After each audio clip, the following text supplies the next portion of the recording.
Veteran radio broadcaster Ken Bruce has received an MBE at Buckingham Palace. As he revealed, "It wasn't something I ever thought would happen to me." On Friday, the former BBC radio presenter, 72, who has an autistic son, Murray, was recognised for his services to autism awareness, radio and charity.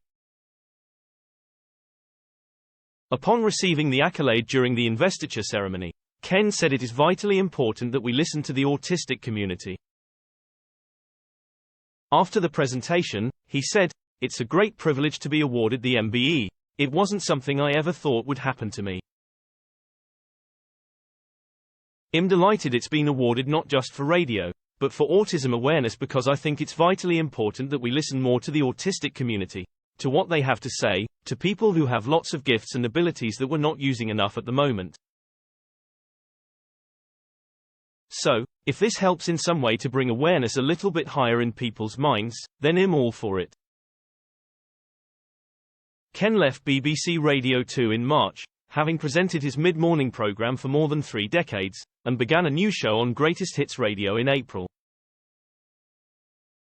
It comes after new figures revealed Vernon Kay's BBC Radio 2 show lost 1.3 million listeners since he took over from Ken. Experience the Express like never before advert-free experience without interruptions. Rocket fast speedy loading pages. Exclusive unlimited access to all our content. Start 30-day free trial. The 72-year-old worked at the station for 31 years before leaving and joining Greatest Hits Radio. Vernon, 49, took over the station's mid-morning slot in May. But the latest statistics from the radio industry body RAJAR reveal that Vernon is pulling in 6.9 million listeners, 1.3 million fewer than when Ken was presenting. The quarterly figures span from June to September 2023.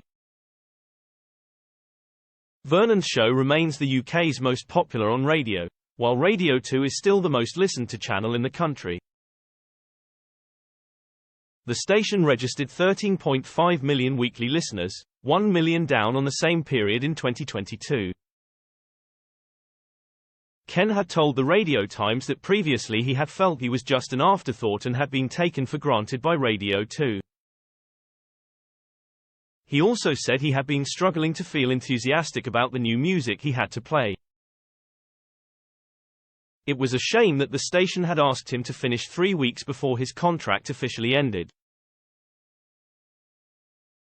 "I was annoyed because I thought, I'm reasonable. I'm not being difficult. Neither were you," he said. "I think the idea is just to create a bit of space between me and Vernon starting.